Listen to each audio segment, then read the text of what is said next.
Goeiemôre my boetie en sissa, wees gegroet in die wonderlike naam van Jesus op hierdie geseënde Dinsdagoggend. Ek hoop julle het baie lekker geslaap en julle is reg vir hierdie dag wat voorlê. Kom ons begin hierdie dag op die regte noot en bid lekker saam.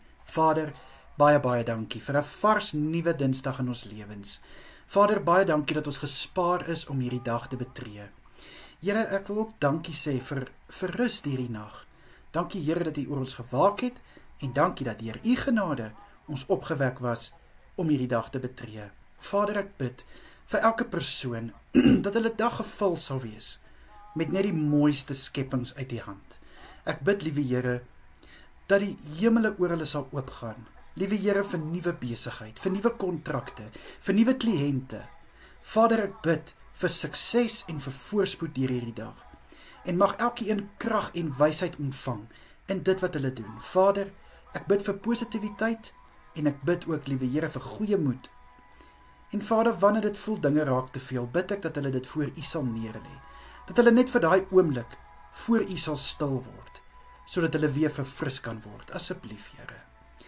Vader, ek wil bid vir elke leerling wat besig is om voor te berei vir eksamen, vir elke student en selfs die wat al reeds begin het. Vader, ek bid vir helderheid van verstand en goeie konsentrasie. Vader, ek bid dat hulle beste sal doen en gee, dat hulle beste sal insit en dat hulle sal weet wat hulle insit is wat hulle gaan uitkry. Ek bid vir rustigheid wanneer hulle eksamen skryf en, liewe Here, ook so vir elke onderwyser, vir elke lektor wat die vraagstelle gaan merk. Mag hulle dit doen, liewe Here, met wysheid en met insig. Asseblief, liewe Here.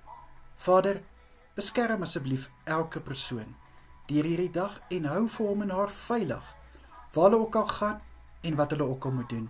In die kosbare naam van Jesus is dit my gebed. Dankie, Here. Amen en amen. Baie dankie dat ek die voorreg gehad het om vir julle te kan bid. Mooi dag vir elkeen. Tot vanaand. Totsiens julle.